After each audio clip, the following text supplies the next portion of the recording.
voudrais vous parler d'un sujet extrêmement intéressant en astrologie, mais extrêmement gênant également pour nos amis astrologues qui acceptent béatement la tradition, une tradition qu'ils imaginent immuable. En réalité, que ce soit les planètes, que ce soit les signes, que ce soit les maisons, il y a eu des changements considérables dans les significations. Concernant les planètes, c'est connu. On sait qu'elles n'ont pas reçu immédiatement des noms mythologiques, qu'elles ont d'abord reçu des noms liés à leur apparence, à leur couleur, comme le rouge pour Mars, comme la brillance pour Vénus, etc. Et ce n'est que dans un deuxième temps qu'on a plaqué d'autres significations liées à la mythologie, empruntées à la mythologie. En ce qui concerne les maisons astrologiques, on sait également qu'il y avait d'autres façons de désigner les maisons et d'autres attributions accordées aux maisons astrologiques que celles que l'on connaît aujourd'hui. On sait qu'il y avait une maison de la déesse, une maison de Dieu, etc. Enfin, il y avait des significations qui sont bien connues d'ailleurs, qui ont été recensées. Et ce n'est que dans un deuxième temps que l'on est passé au système que l'on connaît. Selon un processus d'ailleurs que j'ai décrit par ailleurs et qui est emprunté à la checklist de la tétrabible de Ptolémée, telle qu'on la trouve dans les livres 3 et 4 de la tétrabible. Tout ça, c'est bien connu. Mais il y a un troisième volet qu'il nous faut ouvrir aujourd'hui, c'est celui du zodiaque. Je parle ici des significations, des définitions accordées, non pas d'un point de vue astronomique, mais d'un point de vue psychologique. Qu'est-ce que signifie le signe zodiacal? Qu'est-ce que signifie le bélier? Qu'est-ce que signifie le taureau, etc. Alors, on connaît les définitions qui sont actuellement en vigueur. On sait qu'on tient compte aujourd'hui nécessairement de la saison, qu'on dit le printemps est représenté par les signes du bélier, du taureau, des gémeaux, etc., etc. On sait aussi que tous les petits bouquins qui sortent depuis, ne serait-ce que depuis donc une cinquantaine d'années, une soixantaine d'années, il y en avait eu avant d'ailleurs, je pense aux ouvrages de la série Zodiac au seuil, en 1957, qu'André Barbeau a fait avec des collaborateurs du Centre international d'astrologie, recours à la symbolique zodiacale. Et quand on dit symbolique zodiacale, ça veut dire, oui, voilà, le signe du bélier, ben, il y a le bélier, donc il est représenté par le signe du bélier, par l'animal bélier. Le signe de la balance est représenté par l'objet balance, etc. Donc, le nom attribué au signe fait sens astrologiquement. Eh bien, ce n'était pas le cas encore dans les années 1700, par exemple. Ça l'est devenu probablement à la fin du XVIIIe siècle. Car à la fin du XVIIIe siècle, il y a le calendrier révolutionnaire qui sensibilise le public aux saisons, parce que janvier, février, mars, on ne pense pas vraiment aux saisons. Par contre, prairial, thermidor, brumaire, oui. Et deuxièmement, les recherches sur la théorie des airs, les recherches des historiens des religions sur la théorie des airs, qui font qu'on passe du culte du taureau au culte du bélier, etc., ça a également fait ressortir la dimension symbolique du zodiaque. Donc on peut dire que l'astrologie actuelle concernant le zodiaque, elle naît à peu près, il y a à peu près 200 ans. Et avant, vous ouvrez les ouvrages, que ce soit l'Almanach, le calendrier des bergers ou le miroir d'astrologie naturelle de Sinibald de Spadassine, vous verrez que les définitions des signes zodiacaux, en dehors de toute considération de calcul, de mode de calcul, etc., ne sont pas celles que nous connaissons. Vous n'avez qu'à lire ce qu'on dit sur les gens qui sont nés sous le signe du bélier, du taureau, du gémeaux, ou qui sont nés en tel et tel mois. parce que parfois on se réfère au mois et pas au signe zodiacal, sont des définitions qui n'ont rien à voir et qui ne se fondent absolument pas ni sur la symbolique du signe, ni sur la saison à laquelle le signe appartient.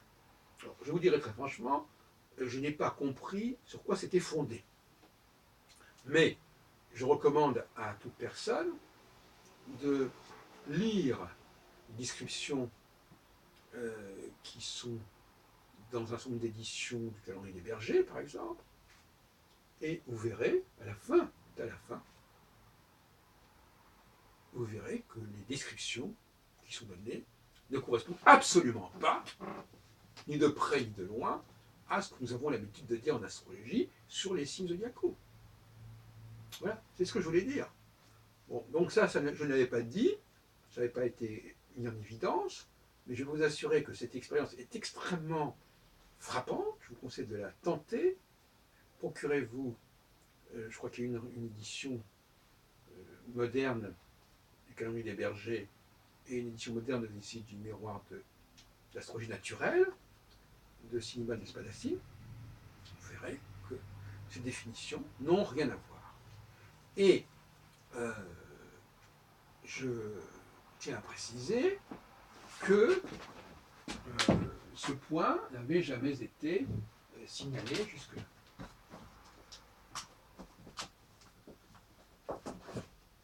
Alors, la première c'est sous la Révolution française que l'on a commencé à parler de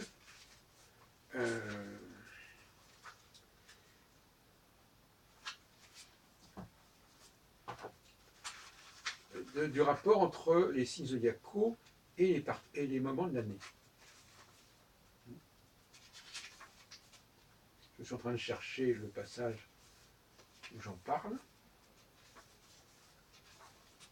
Parce que j'ai dirigé une collection chez Solar, qui a été reprise également chez François Zir, sur les signes zodiacaux.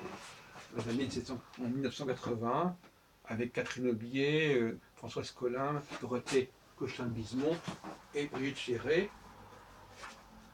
comme collaboratrices. Et puis c'était la suite d'un travail qui avait été engagé par Yvon Hautenin-Girard, qui a fait les 3 premiers livres Bénédicto Gémeaux de cette collection. Alors, donc, si vous lisez cet ouvrage, je ne sais plus très bien comment il s'appelle, l'Almanach du cultivateur ou du laboureur, qui est paru à l'époque du calendrier républicain, vous savez, eh bien, vous verrez que on a là une présentation qui est assez moderne, mais on ne trouve pas de présentation comparable avant cette période. Avant cette période, nous avons des représentations dont je vous ai dit, on ne sait pas très bien d'où elles sortent. C'est un mystère. Et donc, par conséquent, cette astrologie zodiacale, les 12 signes, elle semble avoir appartenu à une tradition astrologique très particulière, très marginale en quelque sorte, et qui a été carrément évacuée à partir de la renaissance de l'astrologie, et à partir du XIXe siècle. C'est-à-dire qu'à ce moment-là, toutes ces présentations, toutes ces descriptions des signes zodiacaux, des types zodiacaux, ont été complètement évacuées et on n'en parle plus. Il y a là un corpus intéressant, parce que, effectivement, c'est peut-être pas inintéressant ce qui a été écrit à ce moment-là, moi j'en sais rien. C'est quand même remarquable. Voilà, donc il y a... par exemple, je cite dans le livre sur le lion, là, qui est paru en 80. Alors, voilà, mentionnons la description d'un almanach astrologique paru il y aura bientôt 2 siècles, en 1793. Donc c'est page 6 et suivantes de ce petit bouquin. Thermidor, second mois de l'été, en ce mois le soleil lance ses feux les plus vifs, et la violence de ses rayons correspond parfaitement avec le lion dont il parcourt le signe. La terre déjà échauffée par les feux précédents du soleil acquiert son plus haut degré de chaleur lorsque cet astre siège en souverain dans sa maison du lion, puisqu'en aucun autre temps l'arrosoir est nécessaire.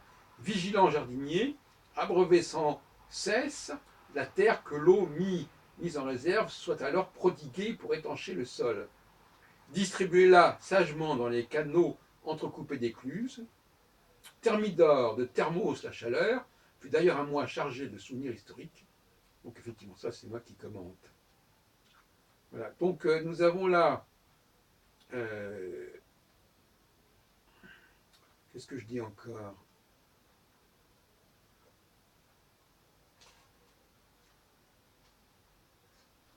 Oui, par exemple, bon, en 1895, alors donc beaucoup plus tard, on a effectivement, qui vient notamment de Burgoyne, le fameux Burgoyne, TH Burgoyne, Burgeyne, le signe du lion symbolise la force, le courage et le feu. La partie la plus chaude de l'année, dans l'hémisphère septentrional, se trouve quand le soleil passe. C'est en anglais, je traduis en français. Enfin, ça a été traduit, d'ailleurs, je crois qu'il a été traduit à ce moment-là. Dans l'hémisphère septentrional se trouve quand le soleil passe par ce signe. C'est le lion solaire des mystères qui mûrit par sa propre chaleur interne les fruits nés de la terre par la moiteur de l'air. Et il continue, selon la Kabbale, le signe du lion signifie le cœur du grand homme. Donc tout ça, c'est dans mon introduction. Voilà, donc je vous la recommande parce qu'elle vraiment elle est assez intéressante. Mon introduction au signe du lion, parue donc chez France Loisirs et chez Solar.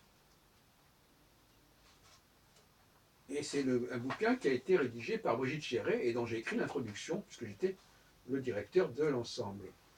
Voilà. Et on pourrait.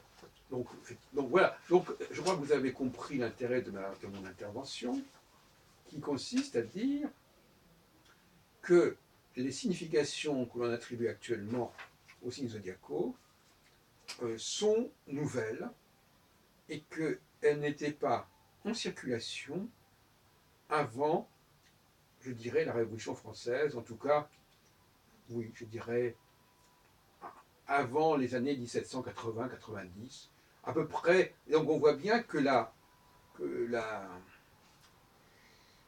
découverte de l'Uranus en 1781 va un peu dans le même sens, n'est-ce pas? Savoir que c'est une période de naissance de l'astrologie contemporaine, que cette fin du XVIIIe siècle, et que notre héritage zodiacal, qui soit en référence au symbolisme du zodiaque ou aux saisons, est récent. Je ne dis pas que le zodiaque soit récent. Je n'ai pas dit ça. Je dis simplement que l'interprétation que nous donnons aux signes zodiacaux est récente. Que les significations que nous attribuons actuellement aux signes zodiacaux sont récentes. C'est ça que je suis en train de dire. Je ne dis pas qu'on ne connaissait pas le zodiaque. On le connaissait d'un point de vue astronomique, et pas seulement astronomique, puisque dans les almanachs, dans le calendrier des bergers, dans le miroir d'astrologie naturelle, on parle bien des gens qui sont nés sous tel et tel signe zodiacal. Malheureusement, on n'en parle pas de la façon dont on en parle aujourd'hui. Voilà ce que je voulais dire.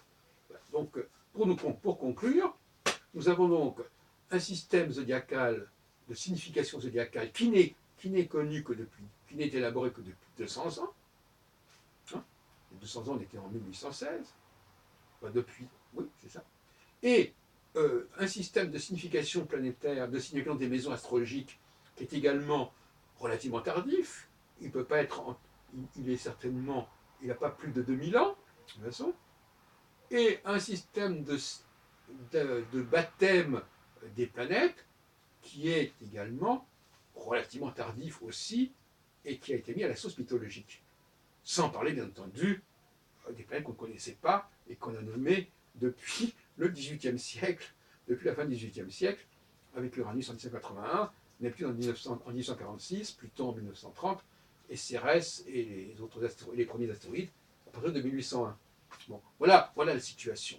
Il fallait quand même le dire, c'est dit.